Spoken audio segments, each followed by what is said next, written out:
Mez here from simpleprogrammer.com. I am in Genova, Switzerland here, right on the border of France, getting ready to go to Rome. Check out the view. Pretty nice. Again on Lake Geneva. Lake Geneva is a pretty awesome place. Pretty cool. So, just finished my workout, just finished my run. It's kind of hot. Hot and humid. I didn't expect that in Switzerland, but I guess that's how it is. So just finished it up, and I was thinking about a topic, because I get a lot of hate on this YouTube channel. A lot of love, but a lot of hate as well, right? A lot of people that just think that what I'm saying is just idiotic and completely wrong and dumb. And I thought it'd be interesting to talk about something that a lot of you might not be aware of, right? Which is that just about every viewpoint that I hold now and that I express on this channel, I at one point had the opposite and argued the opposite, right? So I think it's kind of an interesting thing to think about. I was thinking about this, and I was thinking about how the reason why I'm more sure of what I say, and again I say more sure, not 100% sure, because views change over time. You should be growing. If you don't think what you thought and what you said a year ago was stupid, then you're not growing, right? I mean, like, you got to be able to look at yourself from a year ago and think that you didn't know, you didn't have it figured out, and you were so ignorant and naive, right? You should be growing that much that every year you look back on your previous self and you hang your head in disgust. and I'm kidding. I mean, I don't mean that you should judge yourself that harshly. What I mean is that you should recognize some serious growth and that your personal development has changed quite a bit, right? So anyway, it's sort of a good measure to say, if you hold on to some kind of view, have you ever held the opposite?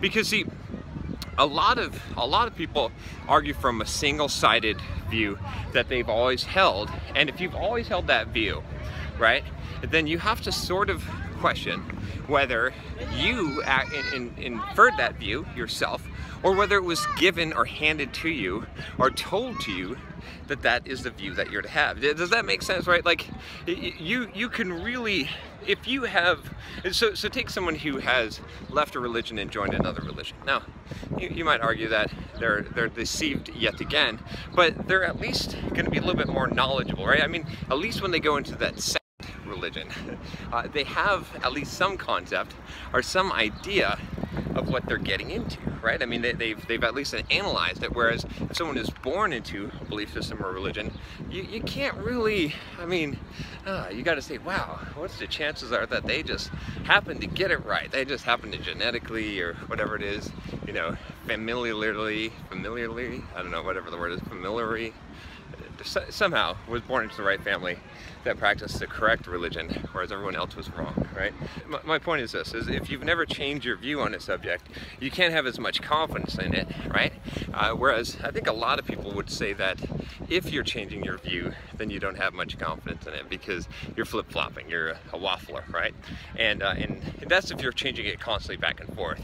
But there should be a lot of things in life that you're undecided on, that you don't have a particular view on because you don't have enough information, that you say, I don't know, you don't have a really strong opinion on, right? And there should be a lot of things that you've looked back and you could say, yeah, I thought this, but I was wrong.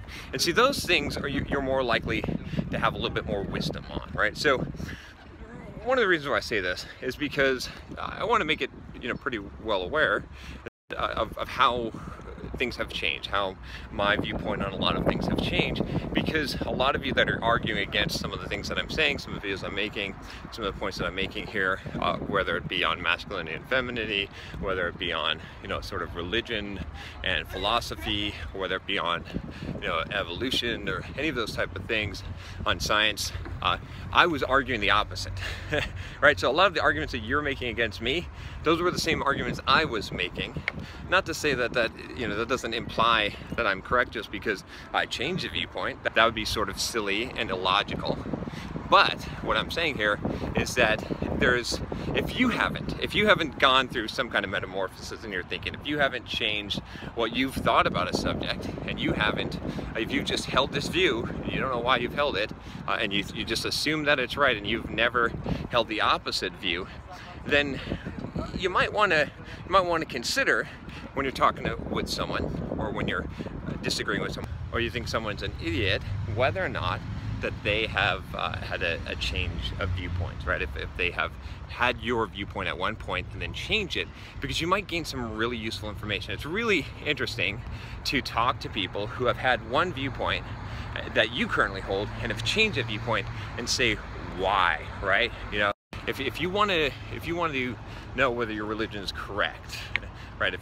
One of the good things to do is to go and ask someone who's left it and say, why? Why did you change your philosophy, your viewpoint, your religious viewpoint to something else? What was it?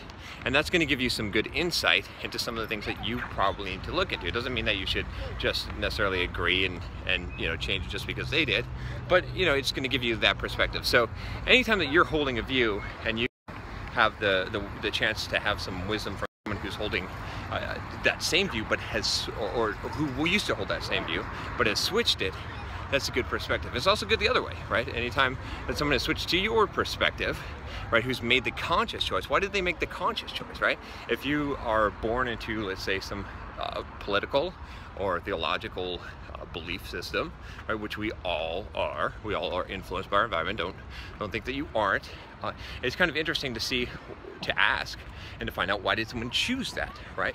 So anyway, I thought it'd just be interesting to talk about this, and you know, I'm not going to go into the details because it's going to be a long video, but I can pretty much assure you that just about every viewpoint that I've had an opposite viewpoint. And I mean, if you don't believe me, look at some of my older videos. You can check out some of the oldest videos and stuff, and the reason why I point those out is, even though that viewpoint isn't as drastically changed from what I hold today, although it has to a large degree, everything about me has changed in a large way, and so that shows that.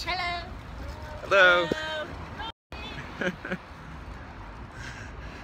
So that shows that there's some kind of you know, change in thinking, right? So if you're stagnant, if everything that you've held on to, if all these beliefs, right, if you're raised whatever it is, Republican, Democrat, I don't know, you know, whatever, and you've held that viewpoint constantly, consistently, you might really question whether, I mean, you didn't select it, right? It selected you, right?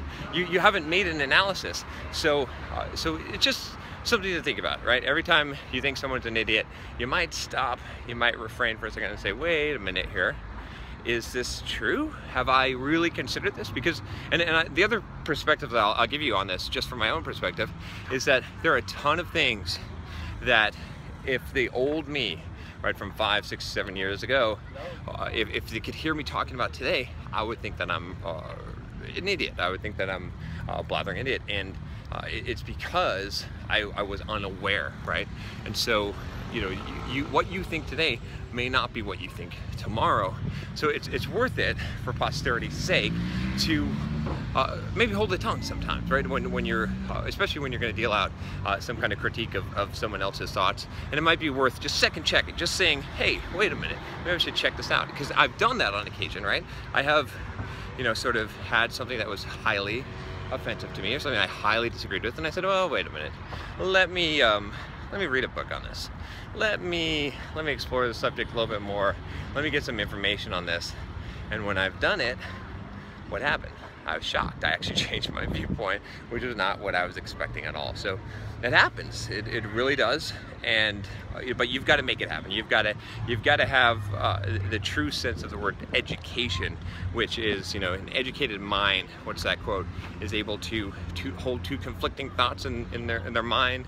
And there's another quote on education saying that an educated thought or an educated person is someone who is able to listen to anything and not get upset, essentially.